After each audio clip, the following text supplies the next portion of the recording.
Welcome to Unit 6 of Practical Measurement. This unit is focused on rigor.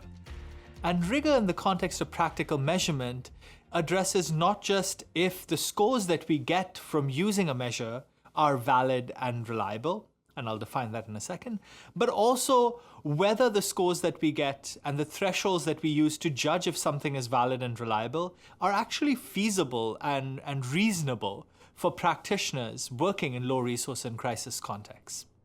Now, there are entire courses and majors of study that focus on reliability and validity, on the psychometric properties of measurement tools. We do not have the scope to cover all of that. All I'm going to try and do is distill some of the knowledge into bite-sized pieces for practitioners to understand what they need to consider when thinking about reliability and validity of measurement tools. So I want you to think of this example. Let's say you are trying to go from your town to the city center, and you need to catch a bus to go from your town to the city center, and so you go down to the local bus depot. And at this bus depot, there are lots of bus stops, and at each bus stop, there might be multiple buses that come and go. So there are two important things you need to know. One, what bus stop do you actually need to stand at to catch the bus going to the city center? And two, how consistently does the bus actually show up? Every 5 minutes, every 10 minutes, every 1 hour? And if it does show up every 10 minutes, does it actually consistently show up every 10 minutes? This example gives us some articulation around validity and reliability. Validity is the extent to which the scores that we get from a measure actually measure the thing that we want to measure. In our story, it's whether you are standing at the right bus stop to catch the bus to the city center. Reliability is about the consistency of the scores that we get from a measure. In our story, that's about how consistently the bus shows up at that bus stop. There are 5 main components of validity and reliability I would like us to consider. There are many more than these, but these are the 5 that have become most important in the work that I've been doing. The first is content validity, the degree to which the items in the tool actually represent the construct being measured. And one way to establish this is to bring together a group of experts, maybe from your team and from your partners, and go through each item in the measure and see whether it maps onto the definition and the dimensions of the definition of the competency that you'd previously identified. So let's take an example. Let's say you want to measure emotion recognition. And let's define emotion recognition as children's ability to identify the emotions in themselves and in others. So there are 2 dimensions you need to think about. One is, what emotions are we talking about? Let's say sadness, anger, and happiness. And the other thing to identify is, what are the settings we're talking about? Well, we're talking about identifying emotions in themselves and in others. So when you put those together, you need to find 6 types of items in the measure that you're looking at. Whether children can identify sadness in themselves and others, when the children can identify happiness in themselves and others, and whether children can identify anger in themselves and others. It's important to establish this kind of content validity because if items do not represent the construct, you may not be measuring what you intend to measure. The second thing to consider is construct validity. Degree to which the items in the tool actually demonstrate expected relationships with other items in the same tool. So let's say you're measuring emotion control, and along with it, you're also measuring stress management. You have several items for emotion control and several items for stress management. Construct validity would suggest that the relationship between items measuring emotion control should be stronger than the relationship between items that measure emotion control and stress management. This would suggest that there are 2 distinctly different constructs you're measuring, emotion control and stress management. You can identify or measure this by looking at the correlation between these items. You can also use confirmatory factor analysis, but that is beyond the scope of this module. Why should you care or focus on construct validity? Well, it provides evidence for the relationship of items, but also gives you evidence that you're measuring 2 distinct constructs there. The third is criterion validity.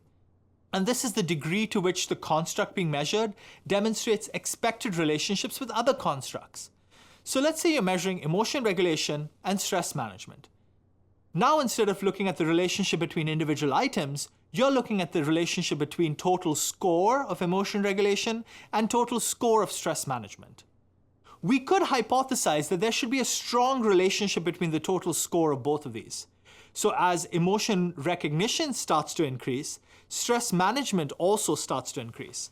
You can measure this by looking at the correlation between the total score for these two measures and whether they have a strong positive correlation.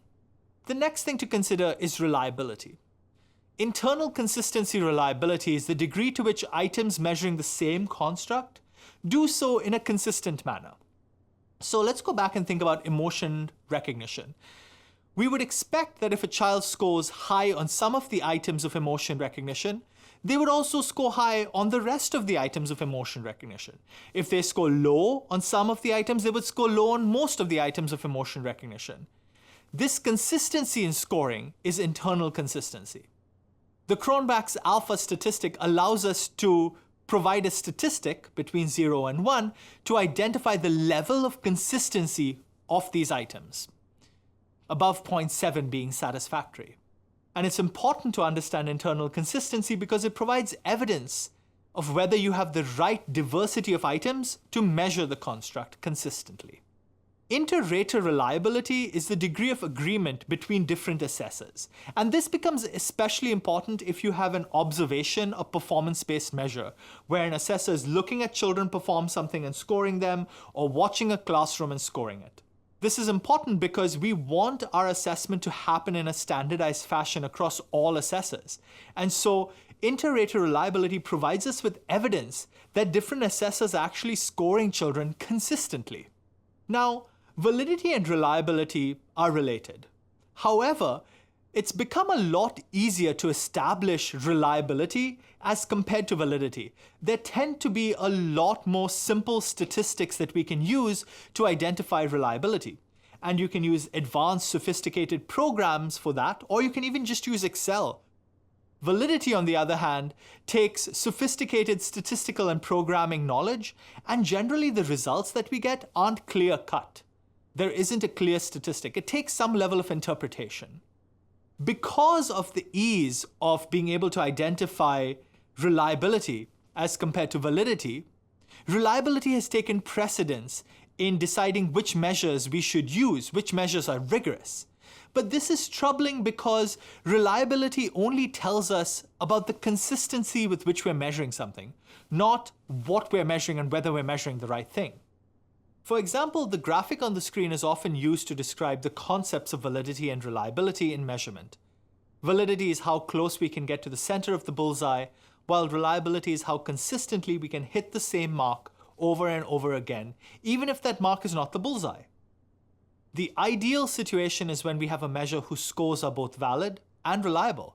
The least ideal situation is when we have scores that are neither valid nor reliable, like in the top left. However, if we give primacy to reliability, what is likely to happen is that we end up with a situation in the bottom left where we have scores that do not actually capture the competency domain of interest, but does so reliably. If we get to a situation like in the top right, where we have a measure that's not very reliable, but the average score is valid, we can increase the reliability by increasing the number of items in the measure or the sample size. Indeed, there's a strong relationship between the number of items in a measure and its internal consistency reliability. So when we think about reliability and validity and different types of measurement, I would suggest across the board focusing very, very strongly on content validity so that we know what we are measuring. Now for screening, diagnosing children into different programs, or impact evaluations, we might need more statistical knowledge than is possible in this module. And for those uses, I would actually suggest working with an external team. However, if we think about tracking, the focus is primarily on a use by a teacher for a formative assessment in the classroom. And so after content validity, all of the other different types of validity and reliability don't necessarily take as much primacy for me, because different teachers end up using the tool differently and they make different uses or interpretations of the results. And so the primary thing is making sure that the content itself is correct. For situation analyses, we need to understand whether we're measuring different constructs in our measure, and so focus on construct validity. But then also, if you have an observation measure and we want to know that all the assessors that we're training are measuring it the same way, I would focus on inter-rater reliability. For monitoring, similar to situation analysis, but because we have smaller sample sizes normally, we are not able to increase our internal consistency by increasing sample size. So I would focus on internal consistency and make sure we're getting that correct as well. And finally, for program evaluation, I would give very similar advice as monitoring, but I would also highly recommend that you focus on construct validity so you know for sure that you're measuring distinctly different things and can look at those relationships between those things in your program evaluation. So, final takeaways from this last unit. I only have one for you. Prioritize validity. There is limited utility in knowing that we are measuring something consistently if we don't know that we're measuring the right thing.